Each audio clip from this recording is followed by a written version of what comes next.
আমলগুলা প্রত্যেকটা আমলের একমাত্র উদ্দেশ্য ছিল আমাদেরকে আল্লাহ মাফ করে দেবেন, ক্ষমা। আল্লাহ আমাদেরকে ক্ষমা করে দিবেন, আল্লাহ জাহান্নাম থেকে মুক্তি দিয়ে দিবেন, আল্লাহ আমাদেরকে জান্নাত দিয়ে দিবেন। এটাই আমাদের সবচেয়ে বড় পাওয়া ছিল। এর জন্যই আমরা এত কষ্ট করতেছি, এর জন্যই আমরা এত সাধনা করতেছি, এর জন্যই আমরা রোজা রাখতেছি, নামাজ পড়তেছি, আল্লাহ পাক রব্বুল আলামিনের ইবাদত করতেছি। তার মধ্যে এক নম্বর যেমন আমরা সিয়াম সাধনা,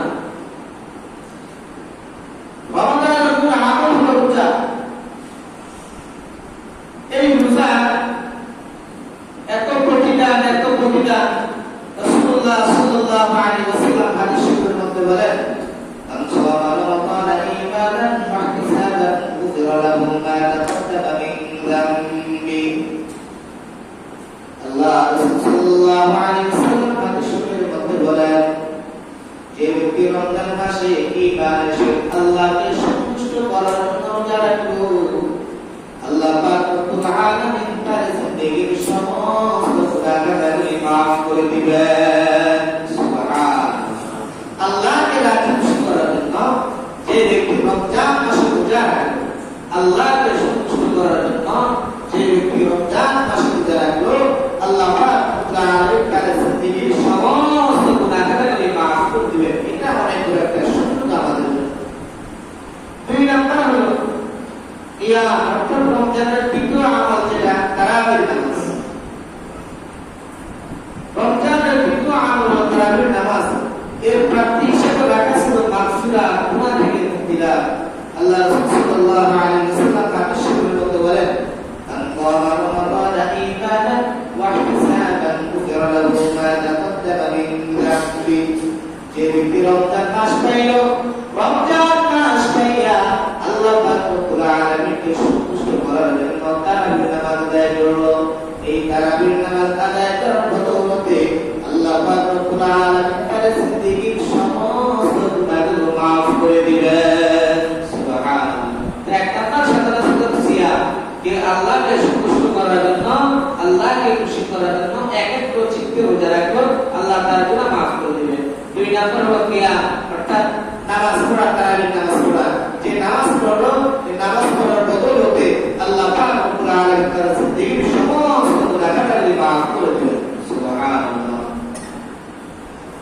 হাদিস শরীফের মধ্যে আছে, ইন্নাল্লাহ তাবারাকা ওয়া তাআলা ফারada সিয়ামা রমাদান আলাইকুম ওয়া সানাতু লাকুম কিয়ামাহু ফামান শামাহু ওয়া কামাহু ঈমানান ওয়া ইহতিসাবান খারাজা মিন দুনুবিহি কায়াউমিন ওয়ালাদাতহু উম্মুহু। আল্লাহ রাসূল সাল্লাল্লাহু আলাইহি ওয়াসাল্লাম হাদিস শরীফের মধ্যে বলেন যে আল্লাহ পাক রব্বুল আলামিন রমজানের রোজাকে এটা তোমাদের উপর ফরজ করেছেন। রমজানের রোজা এটা তোমাদের উপর ফরজ করেছেন। ওয়াসানাতু লাকুম কিয়ামাহু, এবং তোমাদের জন্য রাতের তারাবির নামাজের সুন্নাত মুআক্কাদা করেছেন, সুন্নাতে মুআক্কাদা করেছেন।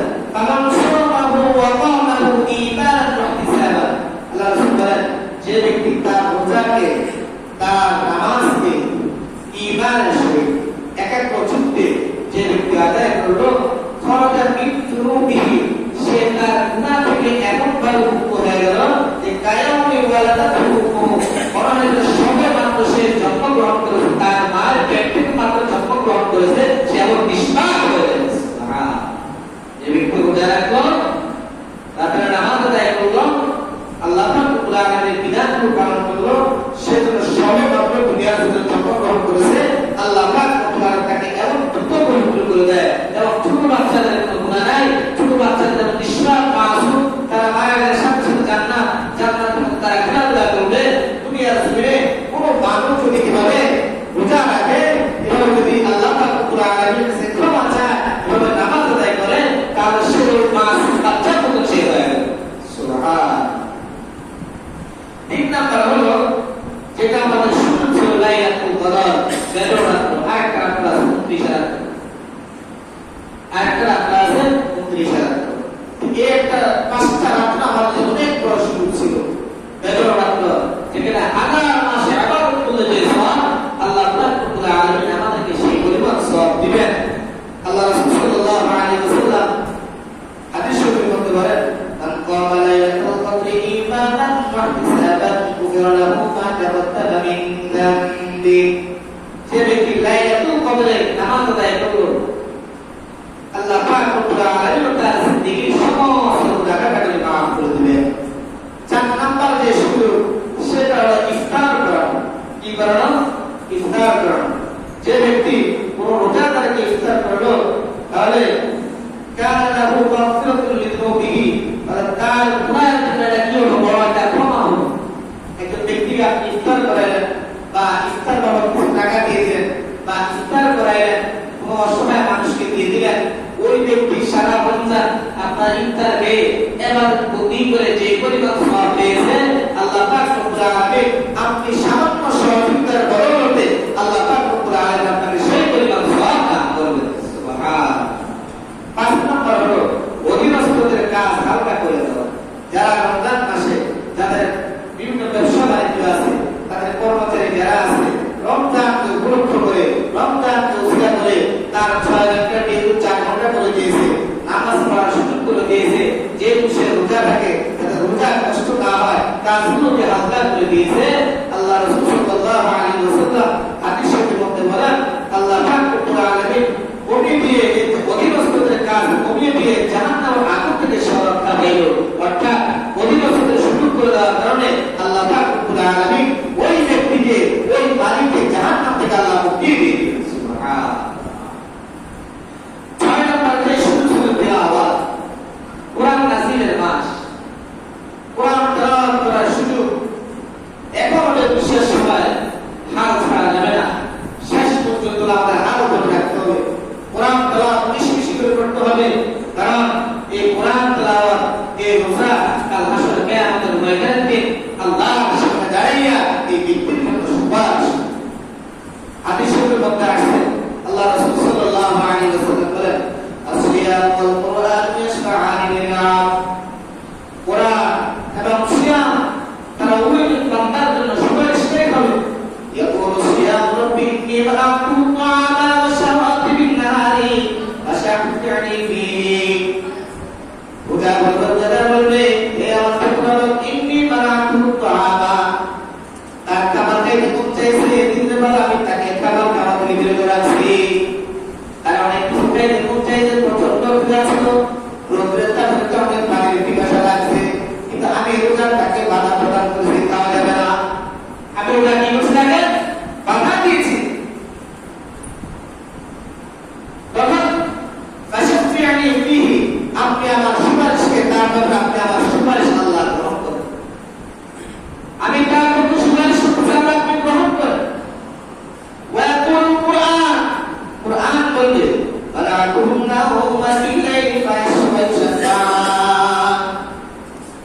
আমি রাত্রিবেলা তাকে ঘুমাইয়ে দিয়েছি, বাধা দিয়েছি, হ্যাঁ নামাজ পড়তে হবে, ঘুমাতে হবে। নামাজ দ্বারা যারা কোরআন শরীফ তেলাওয়াত করতে হবে, তারাবির নামাজে কোরআন তেলাওয়াত করতে হবে, ঘুমাতে হবে না। রাত্রে বসে বসে কোরআন শরীফ তেলাওয়াত করতে হবে, ঘুমাতে হবে না। তখন এই কোরআন এই রোজা আপনার জন্য কাল হাসর কিয়ামতের ময়দানে আপনার ডাল হিসেবে দাঁড়িয়ে যাবে। তাই আল্লাহর কাছে এভাবে আপনাদের জন্য দোয়া করতে থাকবে, আপনাদের জন্য সুপারিশ করতে থাকবে। আল্লাহ পাক রব্বুল আলামিন উভয় জনের সুপারিশ কবুল করবেন। জাহান্নাম থেকে আল্লাহ মুক্তি দিয়ে আল্লাহ আপনাদেরকে জান্নাত দিয়ে দিবেন। সুবহান। কত বড় ফজিলত।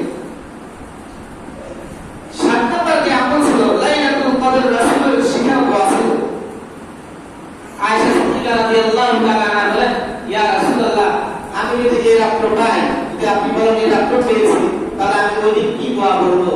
তখন আল্লাহ রাসূল সাল্লাল্লাহু আলাইহি ওয়াসাল্লাম বলেন আল্লাহুম্মা ইন্নাকা আফুউন তুহিব্বুল আফওয়া ফা'ফু আন্না আফওয়া ফা'ফু আন্নি। তো আল্লাহর কাছে দোয়া করব, আল্লাহ আপনি ক্ষমাশীল, ক্ষমা করতে পছন্দ করেন, আল্লাহ আপনি আমাকে মাফ করে দেন। তাহলে একটা বোঝা গেল পুরো রমজান মাসটা একমাত্র উদ্দেশ্য, প্রত্যেকটা আমলের উদ্দেশ্য আল্লাহর কাছে ক্ষমা চাওয়া। প্রত্যেকটা আমলের উদ্দেশ্য ছিল আমি রোজা পালন করি যাতে আল্লাহ আমাকে জাহান্নাম থেকে মুক্তি দিয়ে দেয়, আমি কোরআন তেলাওয়াত করি, জিকির আজকার করি, আল্লাহ পাক রব্বুল আলামিনের ইবাদত করি। এর মাকসাদ উদ্দেশ্য একটাই ছিল যে আল্লাহ যাতে আমাকে জাহান্নাম থেকে মুক্তি দিয়ে দেয়, আল্লাহ যাতে আমার সমস্ত গুনাহগুলি মাফ করে দেয়, এর উদ্দেশ্য এটাই ছিল।